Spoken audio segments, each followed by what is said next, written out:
This is the Best of the Week on Relevant Radio. You know, a lot of couples tend to drift slowly apart over the years. Would that describe your marriage? Most marriages die slow, imperceptible deaths. And I liken it to, you get married, you're in a plane at 30,000 feet, and you drop to 29,999. Yeah, you don't notice that. 998, 997, you don't notice. But at some point, your ears pop, and you're like, whoa, something changed. And, you go back to reading your book, you keep losing altitude. At some point, you run out of altitude. So you got to get up and do a course correction sometimes.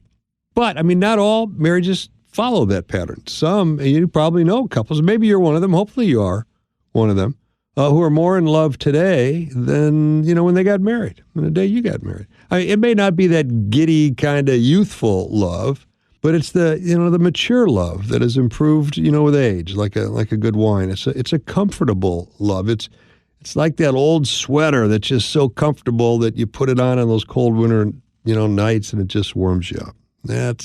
That's a good love right there. So what's the secret? Well, today I'm going to share with you 12 ways to keep the love alive and to keep your love growing even deeper. Here we go. Are you ready? Jim, are you ready? I am ready. Let's do it. Did I wake you up in there? Okay, good. All right, number 1, they make each other feel like the most important person in the room. I know you did that when you were dating, right? So here's the thing. It's not about, grand gestures. It's about the little things.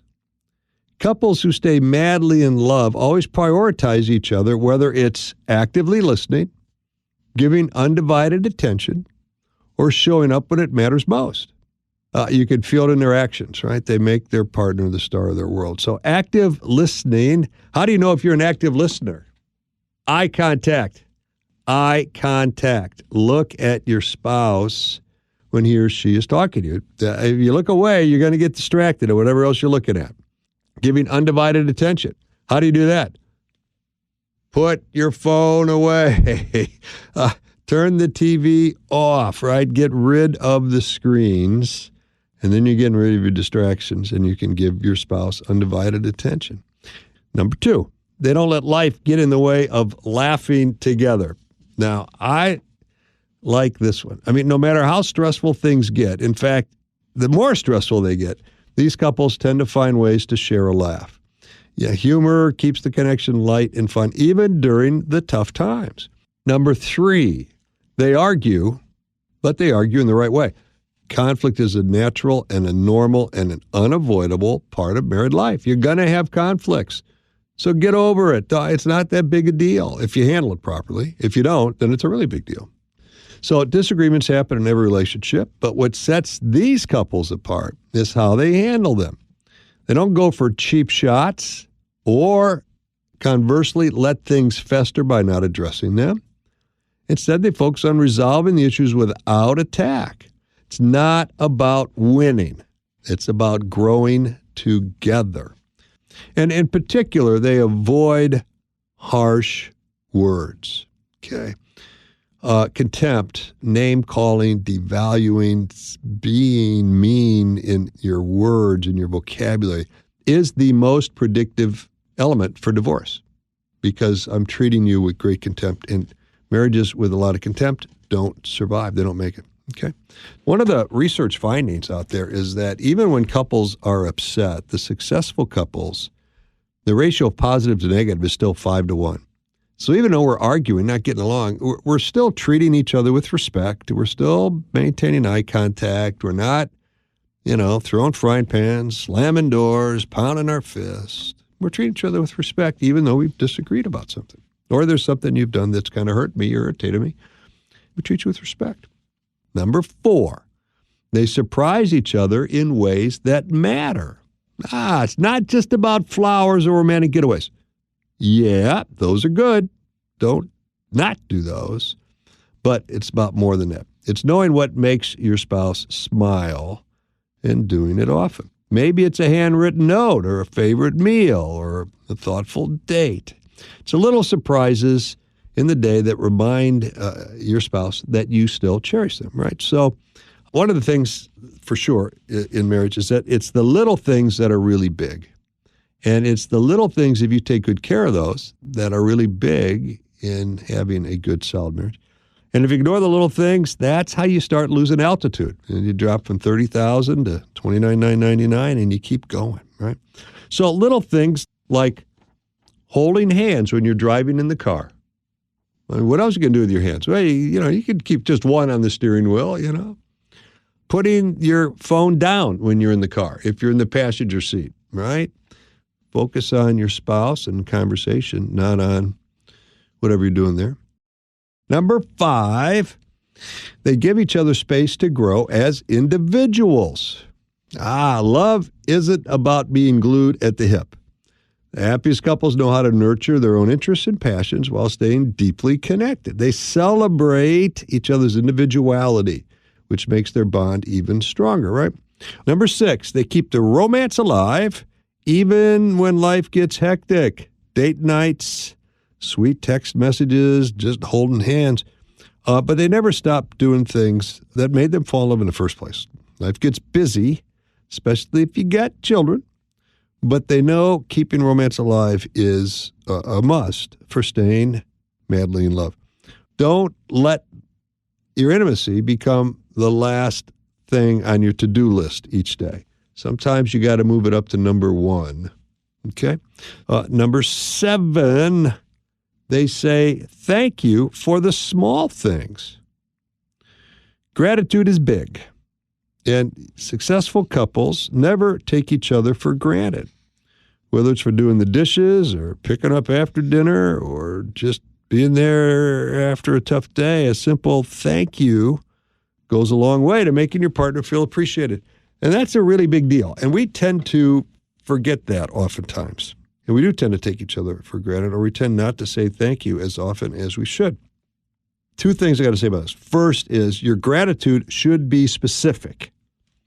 The 2 words thank you by themselves don't carry a lot of weight. But if it's thank you for walking the dog, thank you for picking up dinner on the way home, thank you for filling my car up with gas, thank you for holding my hand, then now it says I'm paying attention, right? And then stay vigilant. You got to keep your eyes open for things to be grateful for. 'Cause a lot of times we just go through our day just kind of lifeless, just kind of numb, or we're just not paying attention. We're not too engaged. We're distracted. Well, stay vigilant.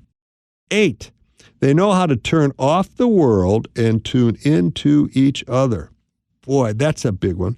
Whether it's putting down the phones during dinner or creating special moments just for the 2 of you, these couples make time to connect without distractions. It's their way of saying, you're my priority no matter what. A lot of times, husbands, we come home pretty tired at the end of the day, and we just kind of want to veg out and relax, chill out. So we have a tendency to turn on the TV, watch the game or whatever, and we're not paying attention to our wives. So we need to do a much better job of staying away from the screens, to be sure. Be with our spouse, focus, paying attention without any distractions. Number 9, they cheer each other on through life's challenges. When one of them has a big goal or faces a tough time, the other becomes their loudest cheerleader. They support each other's dreams and never let their partner feel like they're in it alone. It's all about being a team. So they say things like, I'm proud of you. That's a powerful message. I don't know when the last time is you told your spouse you were proud of him or her. Or if they're, tentative, not sure they could do something, for you to say, no, you could do this. You got this. I know you can do this. This is, who you are. And I'm proud of you. Really powerful, very powerful, really melts the heart. 10, they share goals that give their relationship purpose, whether it's, raising children or traveling or, building a home together or, they have shared dreams and they work together on this common vision of the future, right? And, it's this idea of, it's us against the world, period. It's just you and me. Couples that go through some traumatic thing, the couples who have an us mentality do very well. And the couples who have more of an individual mentality, well, how am I going to get through this or what am I going to do? They don't fare as well during the times of big trouble, right? So it's this idea that, no, it's a we. There is no such thing as me anymore. Yeah, there's a me, but at the end of the day, it's a we is the priority. Okay. So they share common goals. 11, they communicate honestly even when it's uncomfortable. No relationship is perfect, but the ones that last are built on honesty. They don't shy away from tough conversations. They dive in, but with respect and love. And, as a result, they've got deeper trust and stronger connection, right? And so you've probably done this many times. It's a pretty typical thing in marriage where you'll say to your spouse, hey, are you upset? And you hear the answer, no, I'm not. When you know they are. They're not telling you the truth, and it's so frustrating. It's like, yeah, it's okay to be upset. It's okay. Don't do that. Don't do that. If your spouse says, is everything okay, and it's not, say, no, it's not. Even if you think it's going to sound stupid or whatever, but just be honest, even in the little things, right? And so are you upset? Yes. But I don't know how to talk about it right now, so I need some more time. Oh, that's okay. At least you're honest. Doesn't mean you got to dive into it right then. It's like, yeah, I am, but I don't want to be. So I need some time to think about it, and then I can talk to you about it later. Fine. Just don't lie even in the little things, okay? And then 12, they never stop choosing each other every single day. So every single day when they wake up, they're choosing marriage. They're choosing happiness. They're intentional on how they're going to spend their day. Love isn't just a one-time decision, right? It's a daily choice. And I'm going to love you well today, even if I'm cranky or I got a headache, whatever, right? So couples who wake up every morning and are committed to showing up for each other, to be there no matter what comes their way, those couples do pretty well, right? It's intentional effort that keeps the love thriving, right? So it's I intend to do whatever I have to do to bring happiness and joy into your life. I intend to make you proud of me. I intend to make you happy. I intend to have you never regret for a single instant that you said, I do, okay? I intend every day for you to know that you are more important to me than anything else in the world, okay? That's my intention, and that's what I'm going to do every day. I might do a few other things like, go to work or mow the lawn or eat a meal or two, yeah. But my primary thing today is going to make sure that you know how much I love you. Like what you just heard? Share it with your family and friends.